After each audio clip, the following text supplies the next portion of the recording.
The Stonehouse Series, The War is Over, by Mike and Dianne Heintzemans.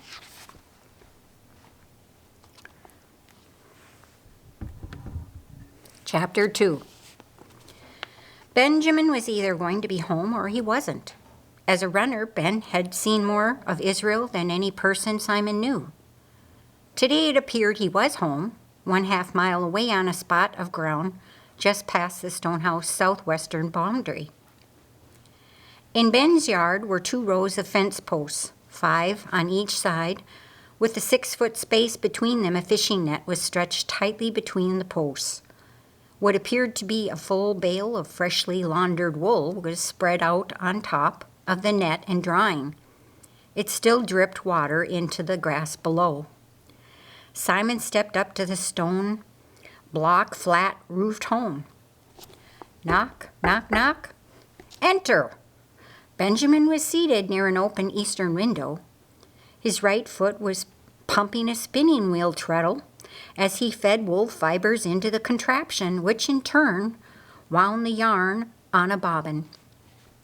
Several full bobbins formed a mound by his left side. "Benjamin, don't you ever stop moving?"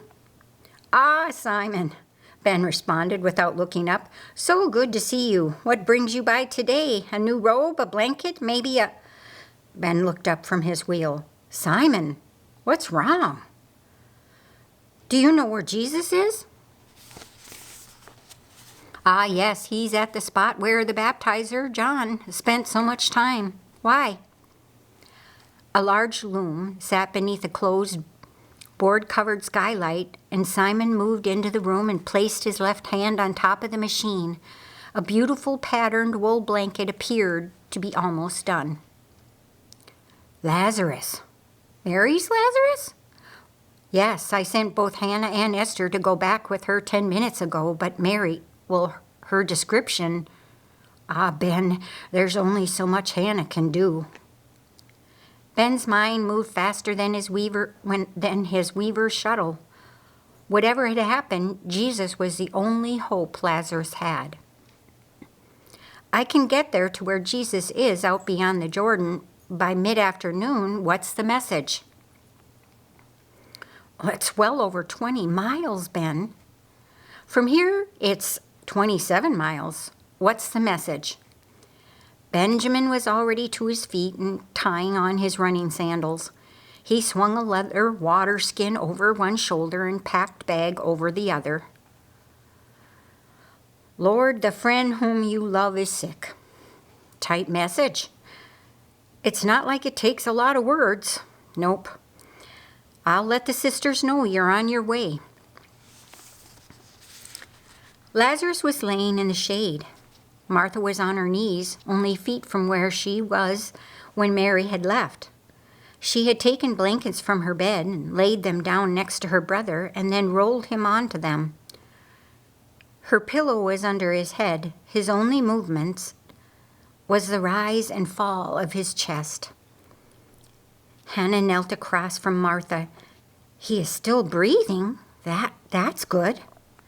She listened for a moment to the childhood song Martha was quietly singing to her brother, and both her hands gently held his right hand. "Any change?" "How? What kind?" Hannah had already checked his temp and breathing, calculating with each symptom as Mary had presented them. "Does he come any closer to you to, say something or move, open his eyes, or does he just move further away?" He said there's 2 of me, and that his head hurt awful bad, and then he went away." Hannah watched his breathing for a moment, pulled up one eyelid at a time, and looked into his eyes.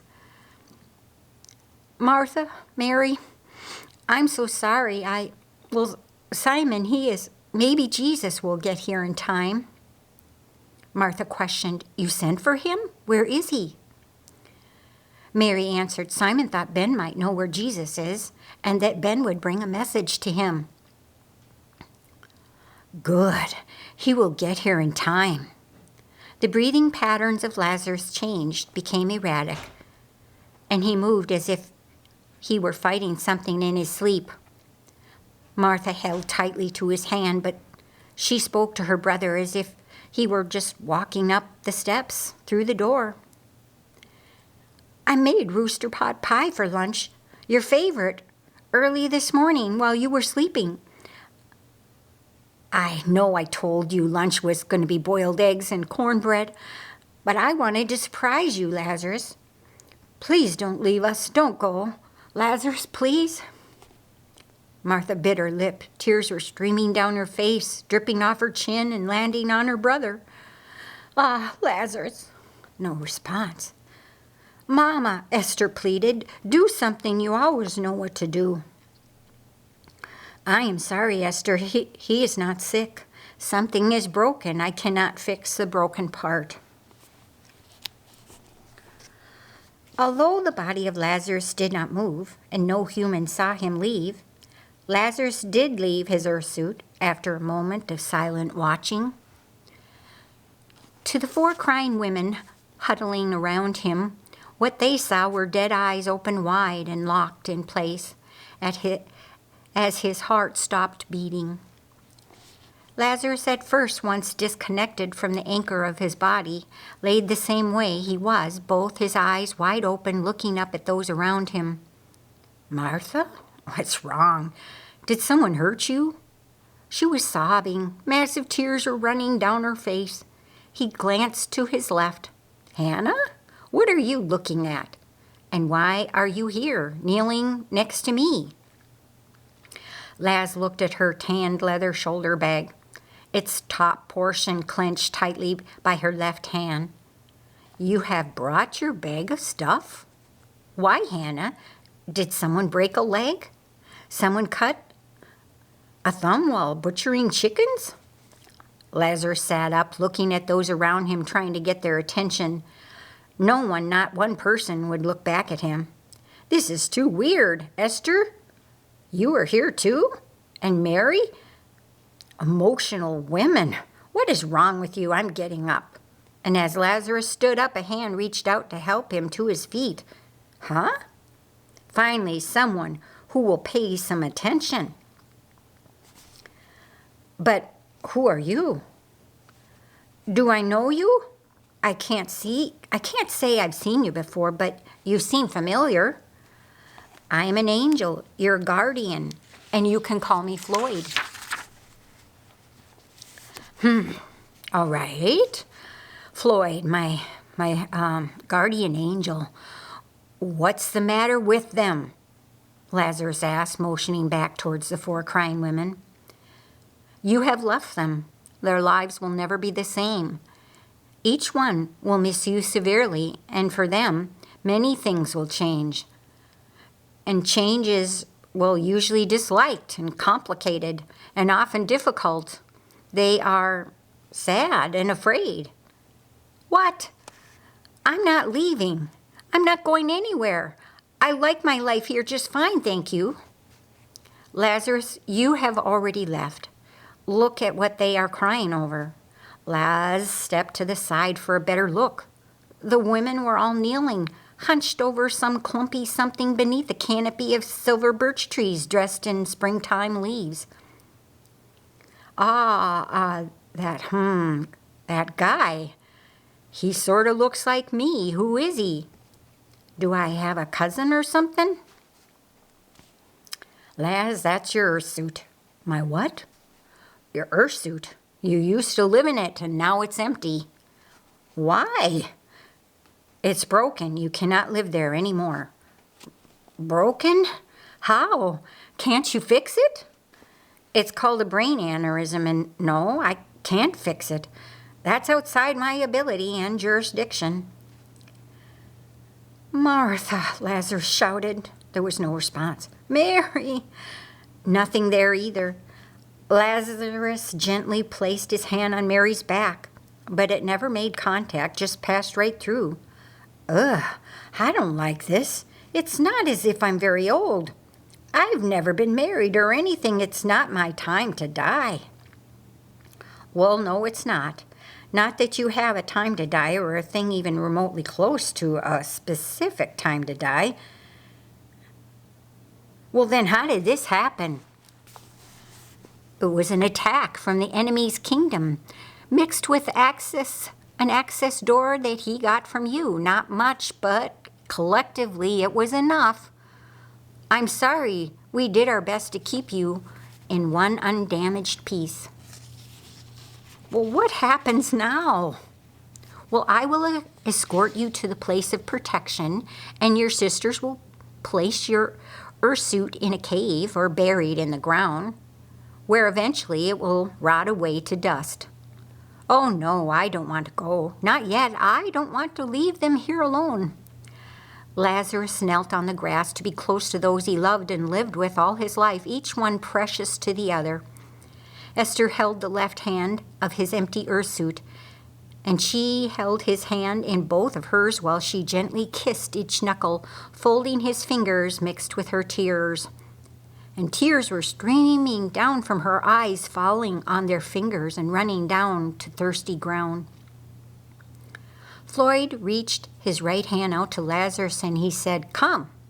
And although Lazarus did not choose to comply, nor did he move on his own, he moved just the same. Sliding across the ground, beneath a canopy of silver birch trees, Lazarus promptly found himself seated on the grass next to Floyd. "Time to go," his angel said, as he took hold of Lazarus by the right shoulder. The instant contact was made between the guardian and his charge, both started sinking down into the earth. "Whoa, back! Oh, just hold on here a bit. Where are we going? You said you were taking me to the place of protection, right? You know, heaven? That's up, isn't it?" "A little bothered, are we now?" asked the angel as they slipped beneath the surface of the earth. As we move through our world around us, we travel firstly on roads, rivers, and trails. They're our fastest avenue of travel, unencumbered with nothing in our way, going directly between 2 points, maybe shorter, but such routes are often interlaced with obstacles which impede our travel. Beneath the Earth's surface, things are not much that different for creatures of the spirit arena. There's what could be called rivers, roads, trails, all of which present easy passage. There's also swamps, mountains, canyons, so to speak, which may slow your travel to a crawl. It's expedient to have a knowledgeable guide willing and able to bring you where it is you need to go. Floyd, as a standard guardian angel, had a basic plus set of programs contained within the hardware of his operating system. Utilizing his subterranean map feature, he set both his location and destination with route planning on his mind screen, and then he chose Initiate. I am supposing that you know where we are and where we are going. Not to worry. As long as I don't lose hold of you, you will be fine. With both hands, Lazarus took a firm grasp of the canvas jacket his guardian wore. Good idea. I wouldn't want you to get lost down here and be stuck inside some piece of stone. Lazarus focused on his surroundings. He held the perception of moving in a fog. True, they were walking through a gravel vein, granite encased all around, but he could see some distance, 10 and sometimes 20 feet. How long will it take for us to get where we are going? Do you ask? Are we there yet? I suppose. There are faster ways to travel, but I have been told to kick back and take my time. We could take longer, and that would be good if we're not going to heaven. I'm not in a hurry. Not any hurry at all. How about a tour of the earth? I have never been far from Bethany. What? Lazarus was dutifully following his guardian angel, but he also had his doubts about where they were going. Listen, Floyd, if you're not taking me to heaven, I don't want to go. Let's do something else. Aren't there places that you would like to go? I have heard of this giant ox called an elephant. Hannah has spoken of them. I would like to see an elephant. Please, let's go see one. Lazarus, what are you thinking? And I'm not taking you to hell. I don't do that anyhow. You're being taken to the place of protection. Abraham's bosom is what the place is sometimes called. You have believed Lord God. You watch for the Messiah. You trust Jesus to be the Messiah. And you go to the place of protection. Well, that's a relief. I thought you had made some sort of mistake.